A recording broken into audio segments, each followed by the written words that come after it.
Ayah yang tak seperti di cerita. Di dunia ini, kita sering diajari tentang ayah ideal. Berjas rapi, mobil bagus, gaji besar, tersenyum bangga di acara wisuda. Tapi ayahku, ia tak pernah memakai jas. Bahkan sepatu pun sering bolong. Ia bukan pejabat, bukan pengusaha. Hanya seorang lelaki sederhana yang bekerja keras setiap hari. Kadang pulang dengan tubuh lelah dan tangan kapalan.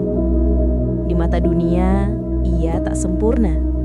Tapi bagiku, dia adalah guru, pelindung, dan pahlawan yang tak pernah meminta jasa.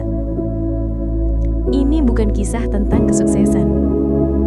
Ini kisah tentang cinta yang diam-diam mengorbankan segalanya tanpa pernah meminta balasan. Hidup yang sederhana tapi penuh cinta. Aku tumbuh di rumah kecil yang atapnya bocor saat hujan. Kadang makan malam kami hanya nasi putih dengan garam. Tapi ayah selalu tertawa, seperti tak ada beban di dunia. Padahal aku tahu, masa lalunya tak mudah. Ia pernah jatuh bangun, tertipu, terlilit utang, bahkan sempat kehilangan arah. Tapi ia tak pernah membawa luka itu ke rumah. Baginya, rumah adalah tempat kami merasa aman, bukan tempat ia mengeluh. Di sekolah, teman-temanku punya ayah yang naik mobil. Ayahku mengantarku naik sepeda motor tua yang sering mogok dengan jas hujan compang-camping.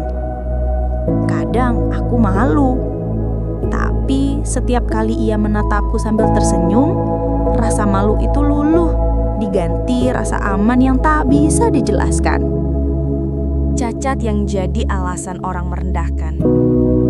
Saat aku berusia 8 tahun, aku sadar ayah berjalan pincang.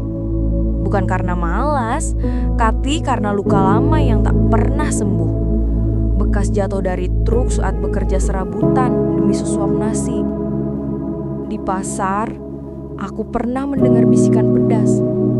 Itu ayahnya siapa?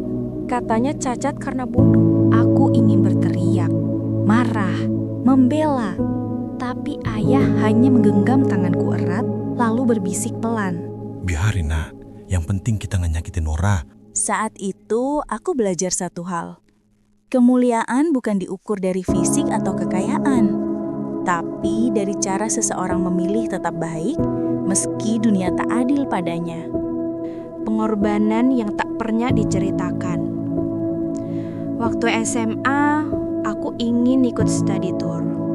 Biayanya besar, jauh di luar jangkauan kami. Aku tak berani minta, tapi seminggu sebelum keberangkatan, ayah memberiku amplop berisi uang pas. Belakangan, ibuku bercerita. Ayah menjual satu-satunya motor tuanya yang sudah lama rusak tersimpan di dalam gudang yang kotor. Setiap pagi, ia berjalan kaki 5 km ke pasar, membantu pedagang hanya demi mengumpulkan uang itu. Aku menangis diam-diam malam itu. Bukan karena malu, tapi karena sadar ayahku mungkin miskin di mata dunia, tapi ia kaya dalam cinta yang tak terlihat. Hari terakhir yang menguatkan hati. Beberapa bulan lalu, ayah jatuh sakit. Paru-parunya lemah akibat bertahun-tahun menghirup debu jalanan. Di rumah sakit, dokter berkata, waktunya tak lama. Malam terakhir, aku duduk di sampingnya. Ia menatapku dengan mata sayu, lalu berbisik.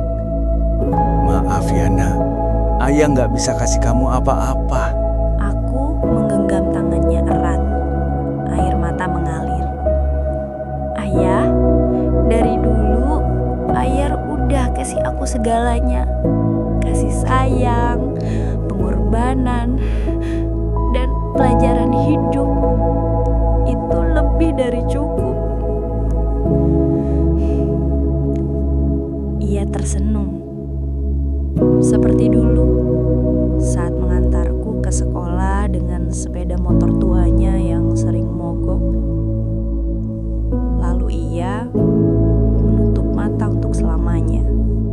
sempurna dalam ketidaksempurnaan. Sekarang setiap sore aku suka menatap langit. Dan di sana aku selalu melihat bayangan lelaki pincang yang berjalan tegak dalam kesederhanaan. Dia bukan ayah sempurna di mata dunia.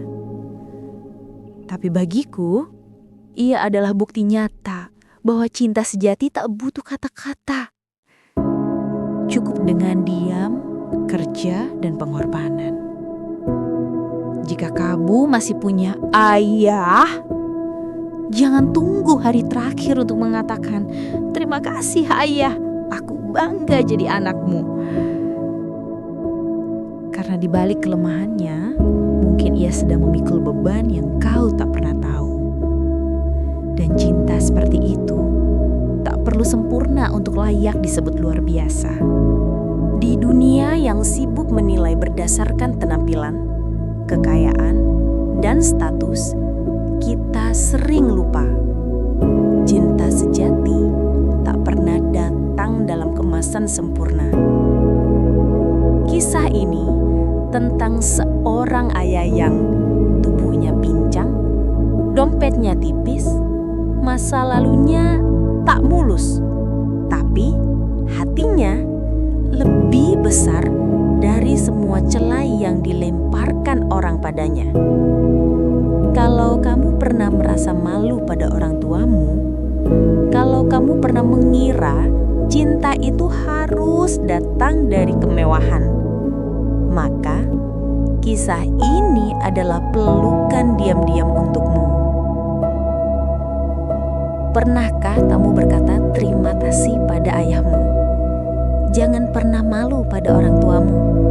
Mereka mungkin tak punya segalanya, tapi mereka memberimu segalanya yang mereka punya.